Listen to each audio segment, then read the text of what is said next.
doğru geliyor. Sen niye direkt geliyor. bana doğru geliyorsun ya? Kendi kendine konuşuyor burada. Disko var diyor. Hey be, baban da mı ciğerciydi? Türk iş mangal. Gerçek gibi duruyor, baksanıza. Onlar niye kıydınız ya? Çok tatlı bir aileler. Küçükken benim tavşan beslediğimi, 2 tane tavşanımdan 50 tane tavşanım olduğunu biliyor musunuz? Pardon, 55 tane. Çocukluk travmamı anlatayım size.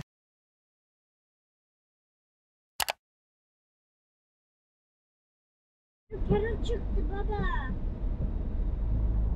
Oyunda. Bak. Hani tam hemen yolun 2 metre kenarı değil yani. Daha 3-4 metre ilersin. Çok hızlı giderse. Biraz gitmez. Ben durdururum. Sinyal yaptılar aşağı sağda. Biz de yaptık az önce. Aa, çıkabilirler yola herhalde. Çıkıyorlar zaten. Neyse, dikkatli geçmek lazım. Ya bunlar Bunlar- küçük, Karaca mı bunlar? Karaca değil de. Ne bunlar çok küçük, yavru geyik mi? Değişik işte. Az öncekiler de böyleydi. Şu alacalı gibi. O da geçsin. Hadi geçin oğlum. Hadi geç.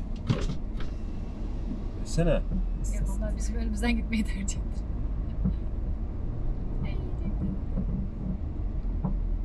Sinyal yap da arabalar fark etsin. Bence dur, bence de direkt yine önümüze atlayabilir. Yavaş geçeceğim. Ama çok tatlısınız.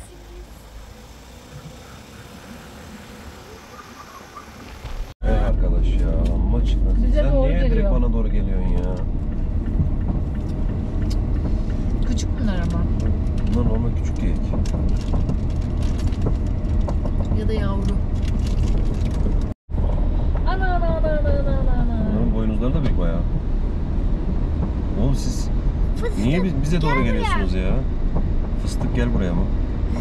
Ata, şunlara bak, bize doğru geliyorlar. Gel oğlum gel. Gel oğlum. Ay Gel çok oğlum. tatlılar. Şu geyiğin boynuzuna baksana ne kadar Ne büyük. kadar büyük boynuzları var. Bunlar aç herhalde ha. Gel oğlum. Gel oğlum. No. Çok da güzel boynuzlar. Gel oğlum. Bir telefon düşürme, dikkat et. Gel de. Gel de atla arabanın. Gel oğlum gel. Evet hocam, çilek. Çok güzel hemen çilek, çok beyaz. Gel oğlum. Gel oğlum. Çektim ben. Ata, dondurma yemeye gideceğiz. Bir el salla önce. Pikachu'yu da kaptım bedavadan. Teyze sana bedava verdi. Merhaba. Şu an Yükselen'in merkezindeyiz. Anne Burayı şuraya geziyoruz. gideceğim. Gezerken de size birkaç kare alayım dedim. Çekim yaparken ufak çaplı bir kriz yaşadık Ata'nın yüzünden. Şu karşıdaki büyük kaydırağa tırmanmak istedi. Sonra kayacağım dedi. Sonra kayamayacağım dedi. Ağlamaya başladı. Bu sefer bazı ablasının arkadaşları yardıma geldi. Onlar indirdiler aşağıya. O yüzden çekim yapamadık. Bugünlük bu kriz bize yetti. O yüzden İsveç'in meşhur fika saati var. Kahve eşliğinde bir tatlı yiyorlar genelde. Şu karşıdaki kafeye gideceğiz şimdi. Biraz soluklanmamız lazım. Yeterince stres yaşadık. Hey be, baban da mı ciğerciydi? Türk iş mangal. Bak ama nasıl güzel. Uğraştın grili yakamayınca fön makinesinin ortama girişi. Yapacak bir şey yok. Türk iş style. Bak abi içine nar gibi içeri bak. Helal be. Yağmurdan gözümüzü açamadığımız için bir türlü mangal yapamadık. Bugünü de hazır güneşli görmüşken burada, yarın yine hava bozabilir. Hemen grillimizi yaktık. Saat 7:30. Ortam şahane. Burası daha kalabalık. Yalnız bütün Muşen burada herhalde, bizim şehir. Berlin turnuvasından bahsetmiştim burada olacak diye.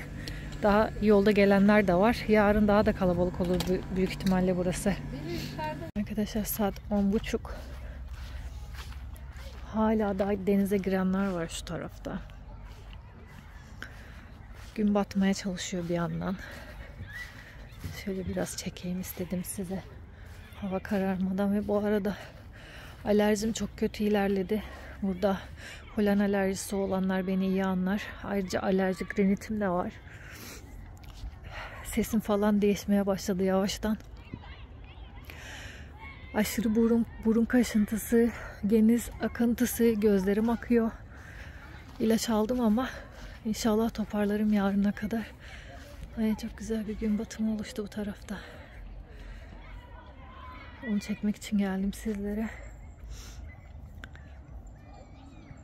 Restoran sanırım şu an kapalı ama gündüz açık olur büyük ihtimalle.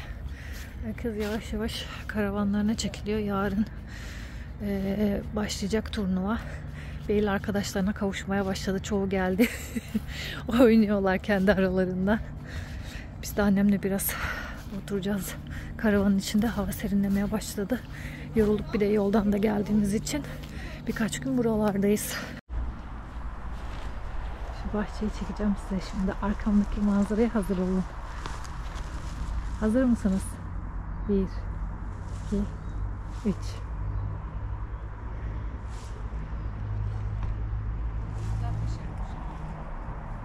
Suyun güzelliğini, eski Samilerin kasabalarını canlandırmışlar burada.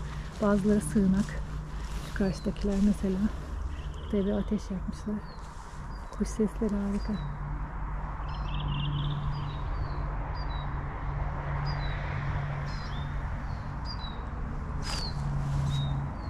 Şuranın içinde ne var acaba? Ateş yakmışlar burada.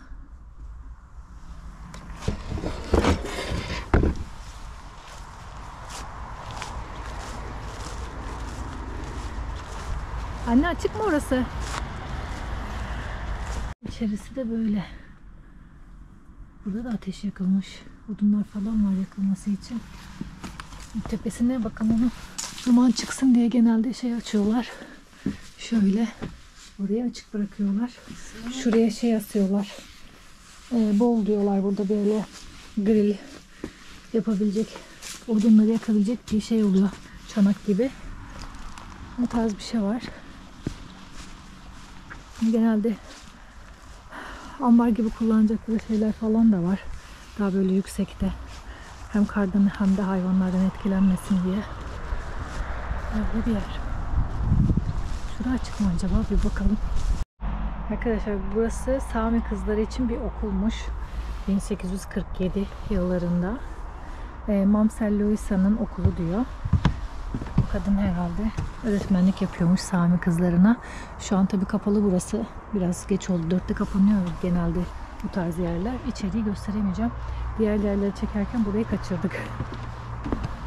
Olsun. Çektiklerimizle yetineceğiz artık. Çok güzel. Bu arada Midsommar vardı birkaç gün önce. İsveç'te genelde 21 Haziran'da başlıyor kutlamalar. Haziran'ın son haftasına kadar kutlamalar oluyor bazı bölgelerde.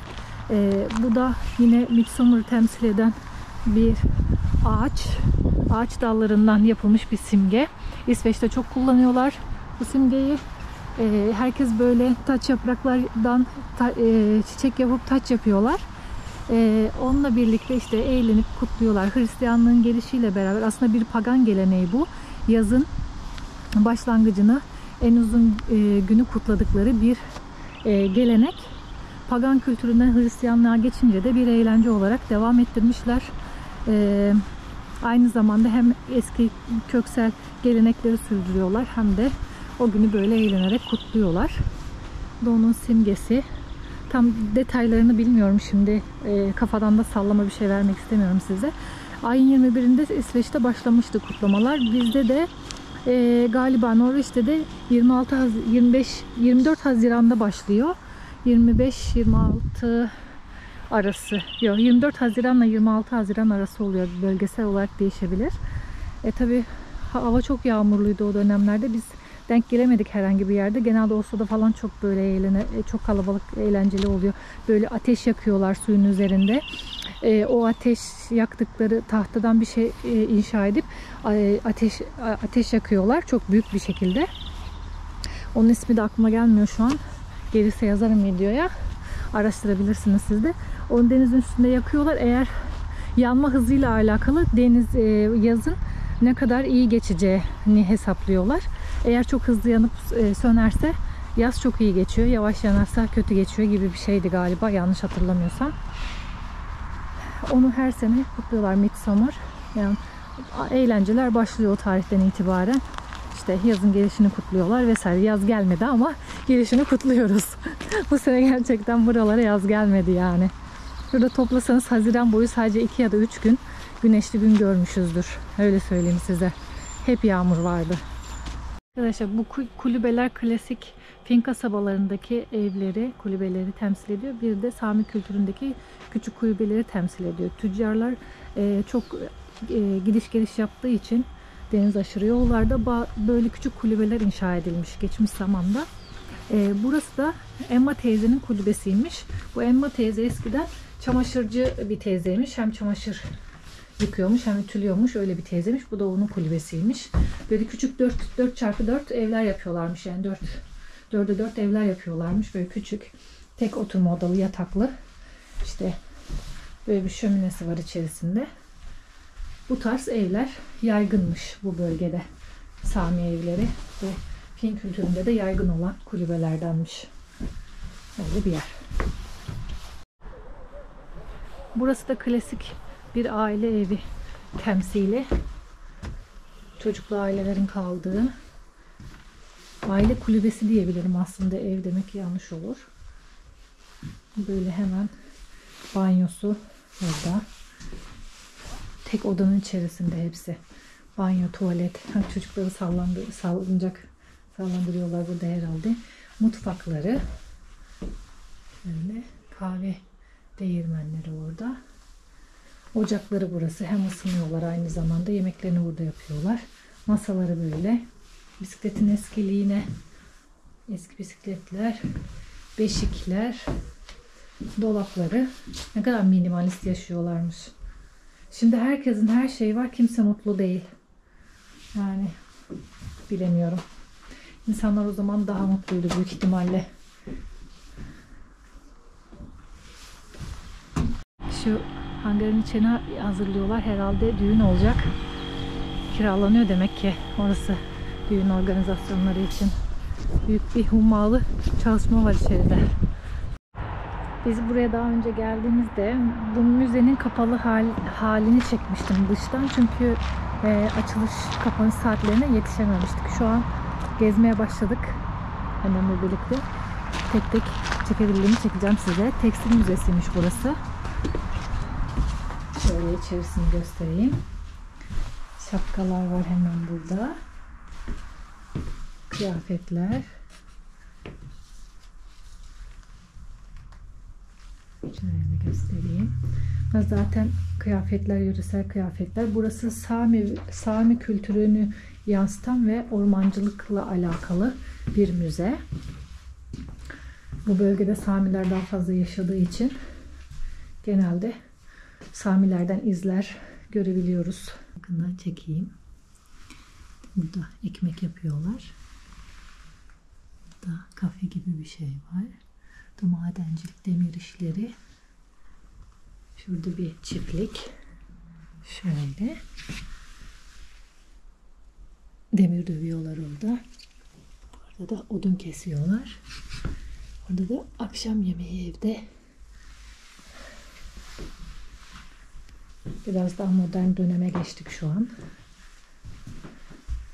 Tarih yazıyor mu diye bakıyorum da. Eşyalara dokunmayınız diyor. Terziler var burada. Az önce çektiğim yer. Şurada bir piyano var. Anne, tanıdık geldi mi her şey? Çoğu şey bana çok tanıdık geliyor. Ben çok şunu biliyorum. Biliyorsun değil mi? Şu yünler. Yün eğrilme şeyleri var. Hepsi var. Baksana. İplik yapıyorlar bak karşıda. Görüyor musun? İplikler. Bak şu da çok tanıdık bir şey. Evet. Şurada bak dokuma tezgahı. Aynı bu kilimlerden biz de yapıyorduk eskiden. Köyde hatırlıyorum yani yapıldığını. Şu tepedekiler çok benziyor. Aparatların çoğu benziyor yani.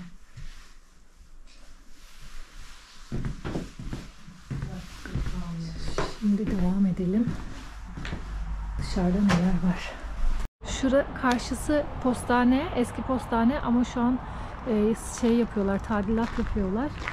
O yüzden kapalı. Şu karşısı da şey, yakıt müzesi, yani avcılık müzesi galiba. İşte geyik kafası var şurada. Büyük ihtimalle doldurulmuş hayvanlar var içeride. Evet. Görüyor musun? Ay, ahşap ağaçtan çok güzel bir şey yapmışlar. Oturma. Bu ağacın kendisi mi böyle ya? Evet. Çok değişik. Şurada kuşlar. Burada da bir şeyler var anne. Doldurmuş hayvanlar ya. Bu hayvanların doldurulmasına çok karşıyım ben aslında. Yani biraz korkutucu da geliyor bana böyle şeyler. Gerçek gibi duruyor, baksanıza. Uy, bir ürperdiği için. Ama onlar niye kıydınız ya? Çok tatlı bir aileler var burada. Nasıl kıydınız?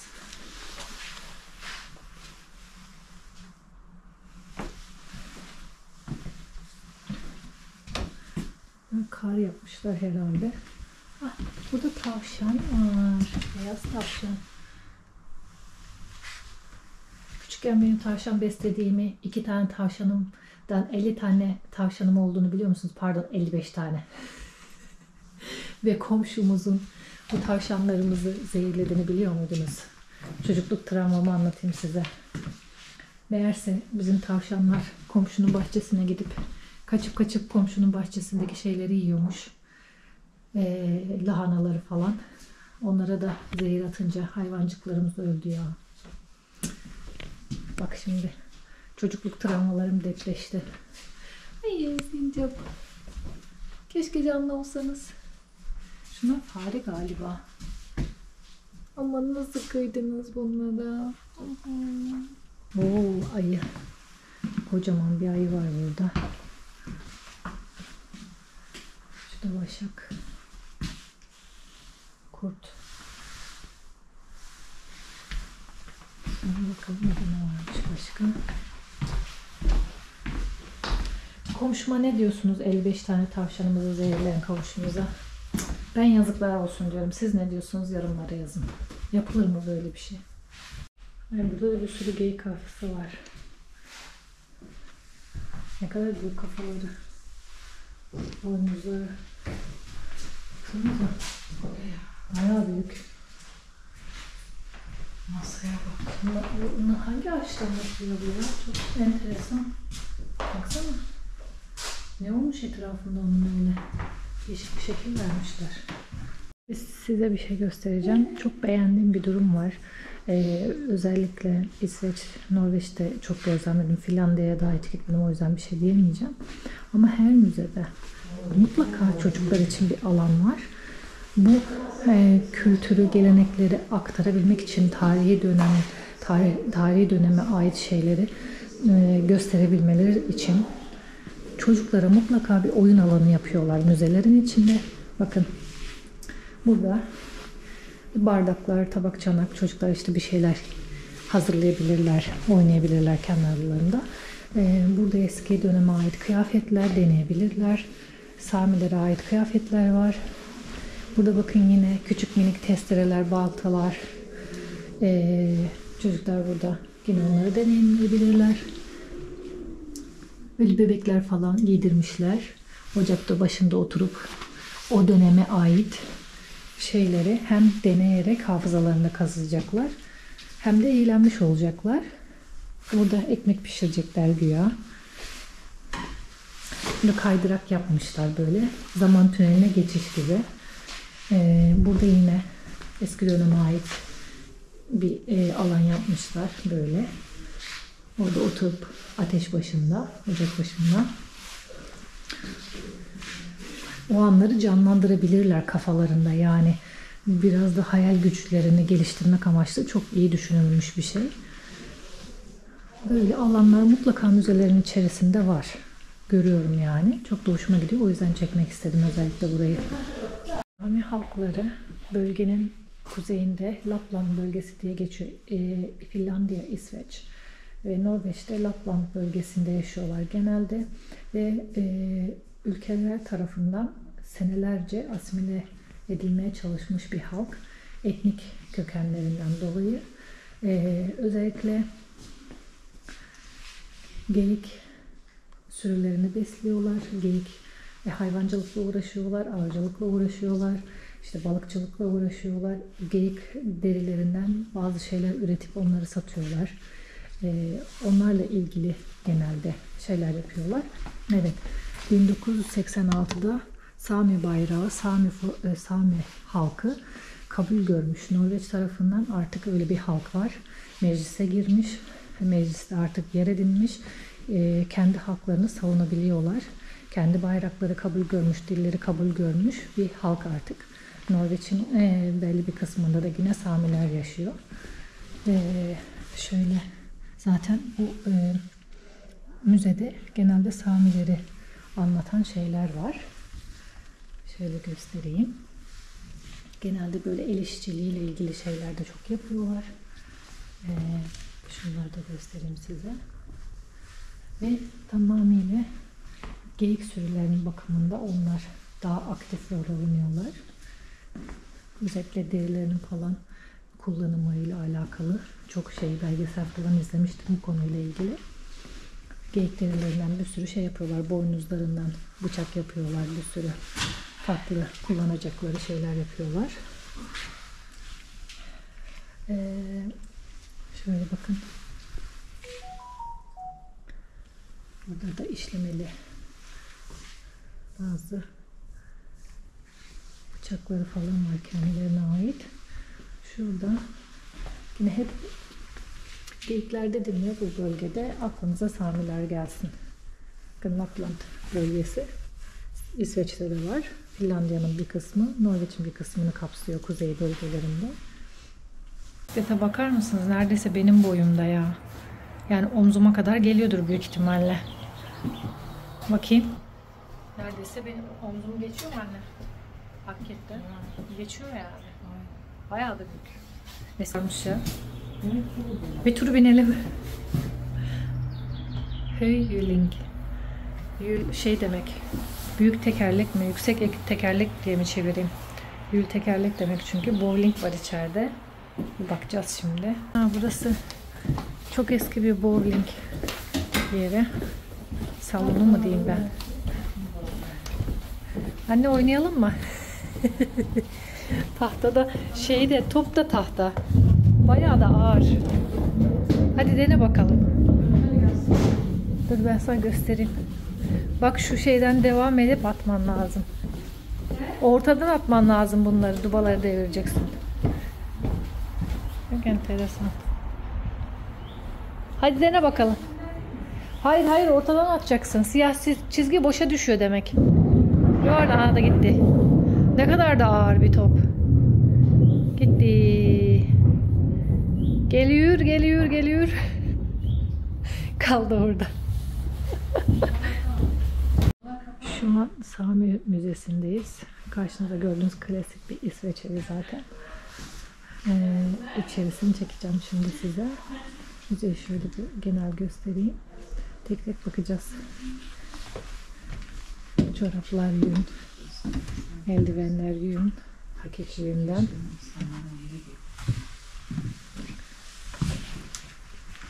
Şöyle bir... Bunlar herhalde tek odada yaşıyorlarmış eskiden, bilmiyorum. Çoğu evde böyle gözlemliyoruz. Bir ya da iki odalı genelde evler. Hemen mutfağı, yatak odası, oturma odası birlikte. Böyle bir sobası var.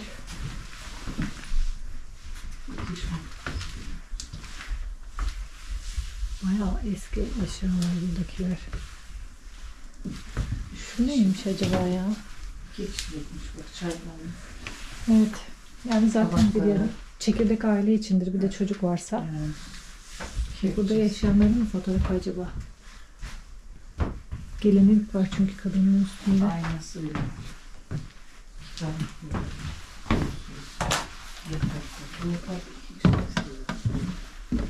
Şimdi hemen göstereyim. Devam edelim.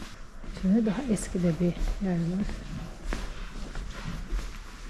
Karanlık içerisi ama Burada uyuyan insanlar var. Biraz ışık yapıyorum şimdi. Çok karanlık normalde içerisi. Görebilmeniz için. Az önce horluyor.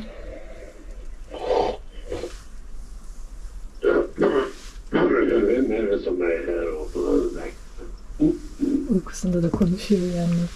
Bak. Böyle kocaman ocaklar varmış önceden. Biliyor musunuz? Bacası falan da var yukarıya doğru. İskandinavya'nın çoğu ormancılıkla çok alakalı, ilgili evlerde zaten genelde ağaç, ahşapla çok ilgililer. Genelde ahşap oluyor birçok şeyde. Orası da ormancılık müzesi. Her aşamasını gösteriyorlar. Bakın. Yaz kış aşama aşama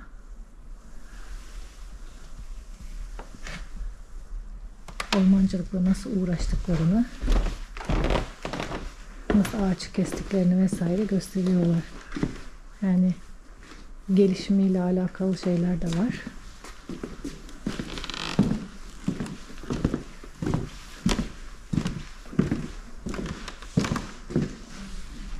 Böyle atlarla çekiyorlardı herhalde daha önce. Bayağı da ağır.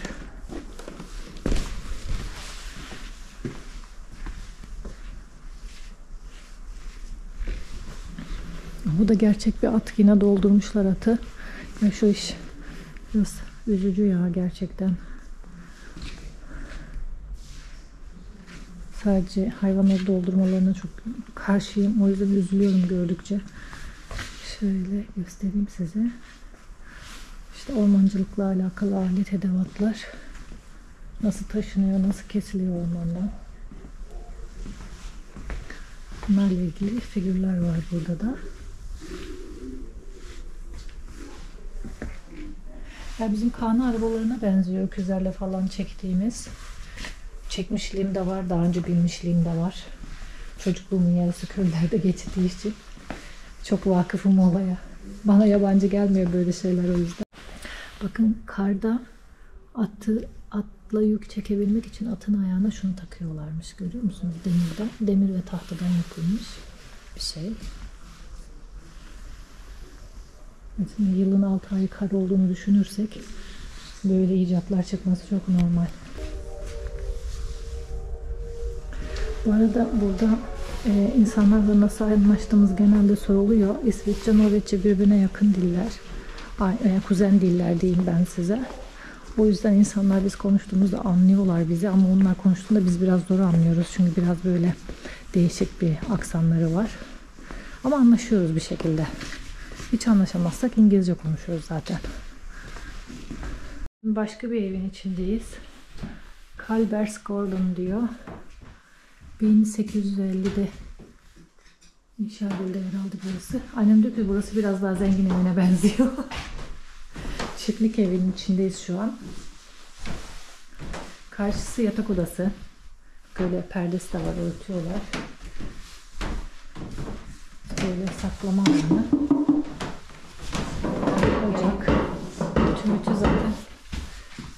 Eskiden kömürlü ütüler vardı onlardan. Burada yapıyorlar herhalde ütü. Yeşil kahve var içinde onun. Kahve öğütme makinesi. Şöyle içeriye doğru gidiyorum. Burada da bir oda var. Tıraş aletleri, fırçaları falan var. Her evin bir şöminesi var yalnız. Her odanın bir şöminesi var yalnız. Burada da var.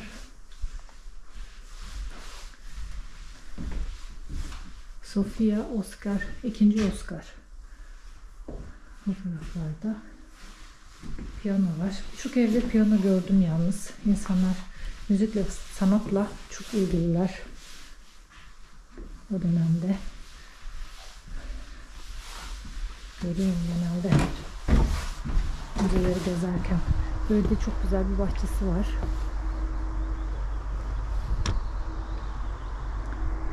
Burada yine bahçenin içinde başka bir kulübe var. Onun için de göstereyim. Eski kızaklar.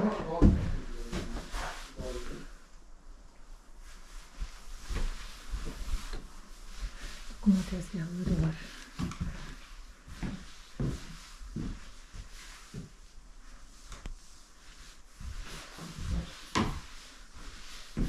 Koyun derisi ya bu. Ne kadar büyük.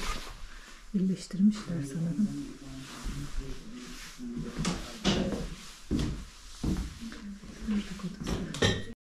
Burası da süt deposu gibi. Şunlarla süt taşınırdı eskiden.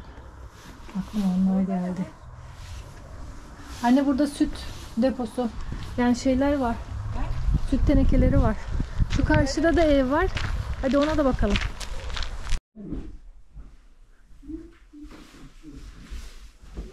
Karşıda kemanlar. Daktilo. Keman kılıfı galiba o. Keman demeyeyim. Danteller. Hani bizim şu annelerimizin verip de beğenmediği danteller her yerde. Norveç'te de çok görüyorum. Kullanıyorlar hala yani.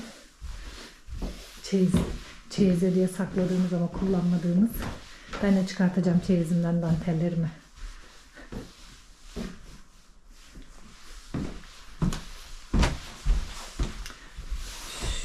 Şu da çok hoş tahtadan yapılmış galiba bu da. Evet. Berlin maçı var yine. Biz yavaştan kaçıyoruz artık. Berlin maçına geldik. Avlası ısınırken Ata da burada bir şeyler deniyor. Bir sürü çocuk gelmiş şu an. Maçlar başladı. Biz de sıramızı bekliyoruz. Onları çekemiyorum şimdi belli arkadaşlarımın yanında olduğu için. Maç esnasında belki biraz kare alabiliriz. Kendi kendine konuşuyor burada. Disko var diyor. Evet. Çok kalabalık. Çok kalabalık. Tek başına disko yapacak. Disko diyor. Ay dayıya koptum. Beril. Bravo bak.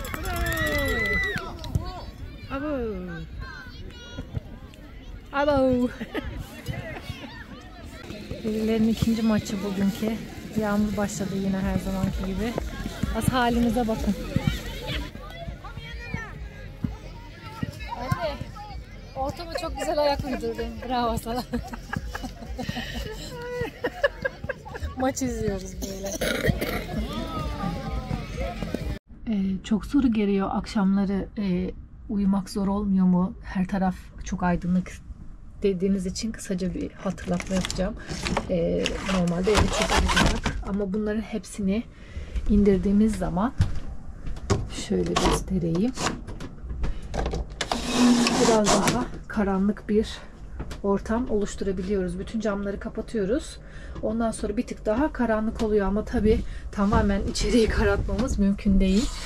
Bir zaman sonra artık insan alışıyor yani gündüz dönemine de. Zaten zaman kavramımız kalmadı.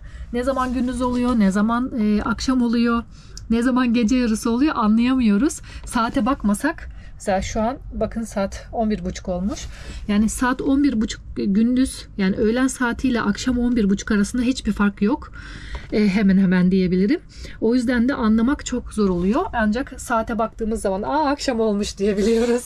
Öyle diyeyim ben size. Ama tabii biraz kararttığımız zaman uyuyabiliyoruz. Biraz alışkanlık da meselesi. Zamanla alışıyor insan. Herkese günaydınlar. Bugün güneşli bir gün. Bilin bakalım kim buradan gidiyor bu güneşli günde. Tam giderken güneş açtı yine. Neyse son kez güneşe karşı şu güzel manzarada bir kahve için bari buraları toplamadan. Tam gideceğimiz gün yine güneş açtı her zamanki gibi. Bir hafta 10 gündür tatildeyiz. Sadece 2 gün güneşli gün görebildik şansımıza. Bir yandan buraları toparlıyoruz. Bugün Beril'in son maç günüydü. Onlar son maça çıkmak için onlar son maça çıkmaya gittiler. Zaten çoğunluk maç için geldiğinden dolayı, turnuva için geldiğinden dolayı toparlanıyor gördüğünüz gibi. Biz de bugün toparlanıp döneceğiz. Ve yağmura dönüyoruz şansımıza. Bir hafta boyunca Muşen de yağmurluymuş. Kader. O zaman afiyet olsun. Biz bu güzel yerden şimdi ayrılıyoruz yeni kamp yerimize doğru. Orada görüşmek üzere. Kanalımıza abone olmayı, bildirimleri açmayı ve bol yorum beğeni yapmayı unutmayın. Yeni maceralarda görüşürüz. Hoşçakalın.